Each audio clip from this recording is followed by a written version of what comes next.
সকলকে স্বাগতম। তো আজকে আমরা দেখব ছাদ ঢালাইয়ের ক্ষেত্রে কংক্রিটের মালামালের পরিমাণ নির্ণয়। তো এখানে আমরা এক্সাম্পল হিসেবে একটা ছাদের দৈর্ঘ্য রেখেছি 50 ফিট, প্রস্থ রেখেছি 40 ফিট এবং পুরুত্ব রেখেছি 5 ইঞ্চি। তো আমরা ধরে নিই যে এই ছাদটা ঢালাই করা হবে 1:2:4 অনুপাতে। তো এখানে 1 হচ্ছে সিমেন্টের পরিমাণ, 2 হচ্ছে বালির পরিমাণ, 4 হচ্ছে খোয়ার পরিমাণ। অর্থাৎ এখানে 1 বলতে বোঝাচ্ছে 1 ভাগ সিমেন্ট, 2 ভাগ বালি, 4 ভাগ খোয়া। তো আজকে 1:2:4 আমরা ছাদ ঢালার ক্ষেত্রে কতটুকু সিমেন্ট প্রয়োজন হবে, কতটুকু খোয়া প্রয়োজন হবে এবং কতটুকু বালুর প্রয়োজন হবে সেই পরিমাণটা নির্ণয় করব। তো শুরু করা যাক। তো এখানে প্রথমত আমরা যে কাজটা করতে হবে, আমাদের প্রথমত কংক্রিটের যে অনুপাতগুলো আছে, অনুপাতগুলো আমরা যোগ করে নেব। তো কংক্রিটের অনুপাতের যোগফল, কংক্রিটের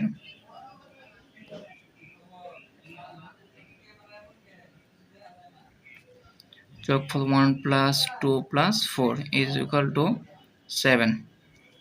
এখন যে কাজটা করতে হবে সে কাজটা হচ্ছে আমাদের এই ছাদের ভলিউম নির্ণয় করতে হবে, অর্থাৎ আয়তন নির্ণয় করতে হবে। আয়তনটা কীভাবে নির্ণয় করব? ধরি আয়তন বি সমান হচ্ছে আমাদের দৈর্ঘ্য দিতে হবে, দৈর্ঘ্য হচ্ছে 50 ফিট, আমরা ফিটেই করি 50 ফিট, অ্যান্ড হচ্ছে প্রস্থ হচ্ছে 40 ফিট। আমাদের আয়তনটা হচ্ছে দৈর্ঘ্য 50 ফিট, প্রস্থ 40 ফিট এবং যে পুরুত্বটা আছে সেটা হচ্ছে 5 ইঞ্চি। তো আমাদের এই 5 ইঞ্চিটাকে আমাদের ফিটে কনভার্ট করতে হবে, কারণ এককে কাজ করতে হয় আমাদের। তো 5 ইঞ্চি ফিটে কনভার্ট করতে হলে আমরা জানি 1 ফিট সমান 12 ইঞ্চি। তো 5 ইঞ্চি 5 ভাগ হচ্ছে 12, তাহলে এটা আমরা ফিটে পেয়ে যাব। হ্যাঁ, তো এখন আমরা এটা যদি রেজাল্টটা নির্ণয় করি, রেজাল্টটা আসবে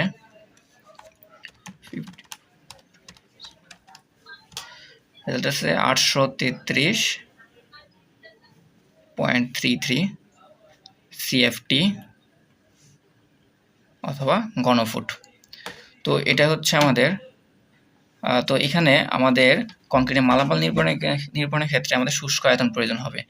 শুষ্ক আয়তনটা হবে আমাদের বি = 1.5 ইন্টু, এটা আমরা ভি প্রাইম ধরি, এবং শুষ্ক আয়তনটা হবে 833.33। অর্থাৎ যে আমরা যে সিএফটিটা পাবো, যে ঘনফুটটা পাবো, অর্থাৎ যে আয়তনটা পাবো সে আয়তনের 1.5 গুণ হবে। হ্যাঁ, তো 1.5 গুণ দিলে আমাদের 1250 সিএফটি। এখন আমাদের প্রশ্ন থাকতে পারে যে আমাদের মূল আয়তনের 1.5 গুণ কেন শুষ্ক আয়তন? এখানে কথা হচ্ছে আমরা যখন এই আয়তনের জন্য, অর্থাৎ আমরা এই ছাদের জন্য যখন আমরা এই আয়তনটাকে সিমেন্ট, বালি এবং খোয়া, পানি অর্থাৎ কংক্রিট দিয়ে ভরাট করব, তখন দেখা যাবে আমরা যখন সিমেন্ট, বালি, খোয়ার একটা শুষ্ক মিশ্রণ করব এবং এখানে জল মিশ্রিত করব, তো জল মিশ্রিত করার পর দেখা যাবে যে এর আয়তন মোটামুটি 54%, 50 থেকে 54% কমে যাবে। তো আমাদের 54% যদি কমে যায়, তো সেহেতু আমরা 54% বাড়িয়ে হিসাব করব। সেক্ষেত্রে বাড়িয়ে হিসাব করলে সুবিধা হবে কি, 54% কমে যাওয়ার পরে, অর্থাৎ 50% কমে যাওয়ার পরেও দেখা যাবে আমার মূল আয়তনের যে সিমেন্ট, বালি এবং কংক্রিট, সিমেন্ট, বালি এবং খোয়া অর্থাৎ যে কংক্রিটটা প্রয়োজন হয় সে কংক্রিটটা আমাদের থাকবে। তো আমাদের এটা শুষ্ক আয়তন আসছে 1250 সিএফটি, অ্যান্ড হচ্ছে তো আমাদের সিমেন্টের প্রয়োজন হবে, লিখতে পারি এবার সিমেন্টের প্রয়োজন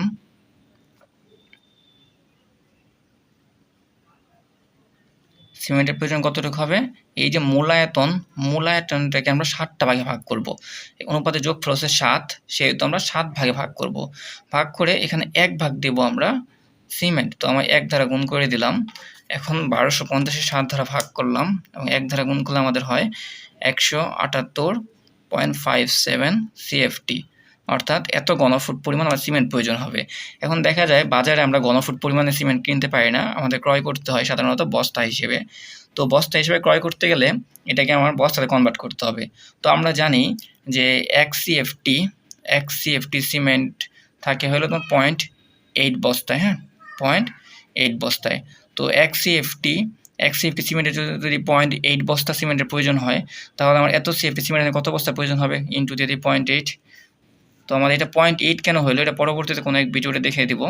সো আমাদের 178.57 ইন্টু 0.8, তো আমাদের সিমেন্ট প্রয়োজন হবে 142.86 বা মোটামুটি হচ্ছে আমাদের 143 বস্তা বা ব্যাগ। তো আমাদের এখন দেখা যায় সিমেন্ট এবং বালির প্রয়োজন। তো বালির প্রয়োজন। বালির প্রয়োজনীয়তা হচ্ছে আমাদের 1250 7, মানে আবারও 7 ভাগে ভাগ করলাম, করার পর এখানে বলা আছে আমাদের 2 ভাগ বালি হতে হবে। তো আমি কততে গুণ দিব? 2 দ্বারা গুণ দিব। 2 দ্বারা গুণ দিলে আমরা যেটা পাবো সেটা হচ্ছে 1250 ভাগ হচ্ছে 7 ইন্টু হচ্ছে 2, 357.14 CFT। সাধারণত বালিটা আমাদের CFT-তেই গণনা করা হয়, কারণ খোয়ার প্রয়োজনীয়তা হবে, খোয়ার প্রয়োজন 1250 ভাগ 7, 7টা ভাগ করব, করে আমাদের খোয়ার প্রয়োজন হবে 4 ভাগ। তো আমাদের মোট আয়তনে 4 ভাগ আমরা কি দিব? খোয়া দিব। তো আমাদের 1250 ভাগ হচ্ছে 7 ইন্টু হবে 4, তো 714.29 CFT। এখন খোয়া দেখা যায় আমরা আমাদের ইট কিনতে হয়, ইট থেকে খোয়া তৈরি করতে হয়। তো আমাদের জানতে হবে 1 CFT খোয়ার জন্য কতটি ইটের প্রয়োজন হয়। সাধারণত আমাদের 1 CFT খোয়ার জন্য 9টি ইটের প্রয়োজন হয়।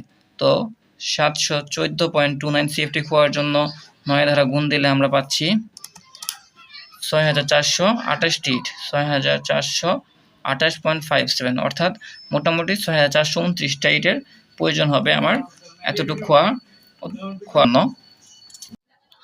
তো মোটামুটি খোয়ার জন্য ইটের প্রয়োজন হবে 6428.57 বা 6429টি ইট। তো আমাদের এই ছাদটি 1:2:4 ঢালাইয়ের জন্য আমাদের সিমেন্ট প্রয়োজন হবে 143 ব্যাগ, এবং বালির প্রয়োজন হবে 57.14 CFT। এটা সাধারণত 358 ধরা যায়। তো আমাদের খোয়ার প্রয়োজন হবে 6429টি ইট খোয়ার জন্য। হ্যাঁ, তো এই হচ্ছে আজকের ভিডিও। সবাই ভালো থাকবেন, সুস্থ থাকবেন, দেখা হবে পরবর্তী ভিডিওতে।